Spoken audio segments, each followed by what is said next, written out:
Max, Program Manager for the California Opioid Safety Network at the Center for Health Leadership and Practice, a program of the Public Health Institute. You are about to watch a quick take video that has been condensed from its original format to present examples of how to communicate your coalition's vision and create a network map of your local stakeholders. The subject matter expert for this webinar is Connie Chan Robeson, Executive Director for the Center for Collaborative Planning. Let's get started. In terms of helping us through the work of sustainability, are we doing what we need to be doing in terms of communicating what we're about and what our vision is and what it is that we're trying to achieve? Sometimes there's some, assumptions inherent amongst members of a coalition that we all, the 12 of us or so, around the room know what we're doing. But in order to set us up for success in terms of sustainability, are we communicating that externally, right, in such a way that others will come on board?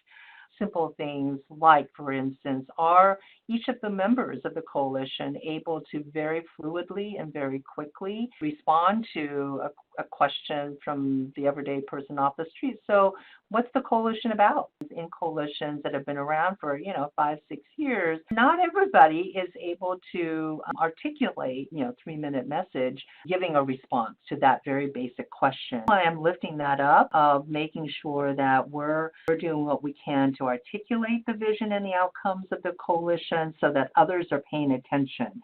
And that has everything to do, right, with gaining attention and curiosity from others that you're trying to outreach to, as well as sustaining engagement of those you already have at the table, groups who are trying to kind of spread their wings, right? And you're started off with kind of a core group. You're hoping to expand beyond, for instance, the medical director or the one health plan and the one community leader from the nonprofit organization to connect with a broader set of folks. And all of those practices and best practices in terms of thinking about structure, in terms of thinking about communication, about the work that you're doing, has everything to do, right, in terms of positioning yourself for sustainability. Those are the elements, kind of the detailed nuts and bolts that we have to work through, right, as a coalition. And without it, we may find ourselves viewed as a one-off. Well, that coalition exists only because of a particular set of funding stream, or, they're around because they're doing this very, very specific element in the community. And that's okay if that's what, you're wanting to achieve. Maintaining attendance, expanding and sustaining engagement. I would recommend that all of us really be thinking about how we're talking and who's talking about the coalition's work. In terms of outreach, is to do what I would call kind of asset mapping, doing kind of network development and network mapping, starting off with your own coalition members.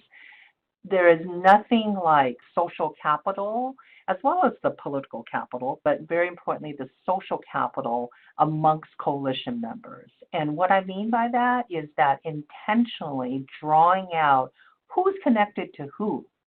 Unless we ask, until we kind of tap into those relationships, we won't know.